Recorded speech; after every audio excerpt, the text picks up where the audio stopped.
Joining me now is Seth Denson, an expert on Wall Street. He's the co-founder and chief strategist at GDP Advisors.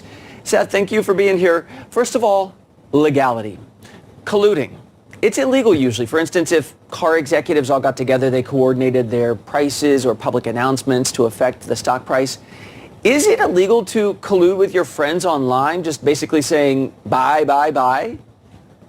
Well, I think this is the big question that's going to have to be answered, and certainly I think the SEC is going to dive into this. I mean, technically, I guess it could violate Section 9 of the SEC Act of 1934 if we want to get technical here.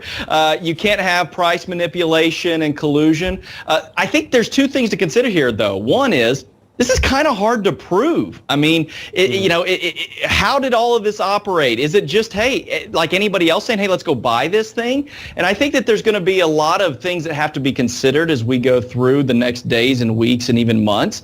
But certainly the SEC is probably going to look at this and say, with social media influence and the ability to coordinate and collaborate, could there be market manipulation? Market manipulation is certainly illegal, but proving it in this case might be quite difficult.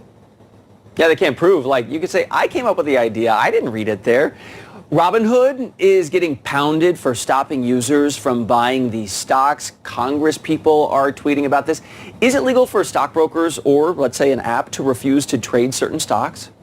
Well, I'd have to really dive into the terms and conditions of how Robinhood has set their platform up. Now, mind you, Robinhood is actually almost an intermediary. They utilize separate brokerage houses to operate their trades. And so a lot of these organizations will make sure that there are protocols in place to cover the trade, and it looks like Robinhood is probably leaning on that a little bit. This is going to make its way in court. Matter of fact, I heard just recently, or about an hour ago, that a lawsuit has already been filed in the Southern District of New York. So that will come out. But certainly there's an optics problem here. Right? So much like Twitter, who says, hey, we're a platform that allows you to operate independently. I think that that's going to be the big challenge for them going forward, especially if I put money into this and now I want to utilize my money in a way that I see fit. Now it'll be interesting to see how that plays out. In the story spun by this Reddit group, the big bad guy, it's the hedge funds.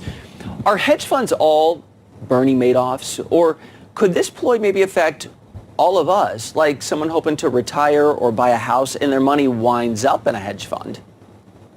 Yeah, listen, I think that hedge funds aren't evil. I think we make them out to be evil, but they can be shrewd. Let's maybe put it that way, in the fact that these are organizations that invest heavily in analytics, and they're looking at businesses. And I don't like the idea of shorting stock. It's never been a process I've been a fan of, but it's legal. They certainly have access to resources that the everyday trader doesn't.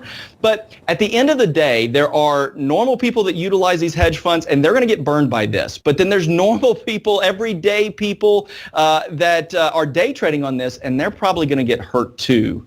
The gamification process that Robinhood adopted, it was almost playing off of endorphins, I think, and emotion. And that's a scary thing.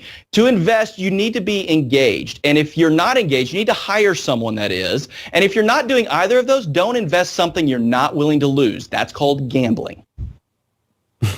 Seth Denson and Bianca Fascini leading us off tonight. Thank you. Hey, thanks.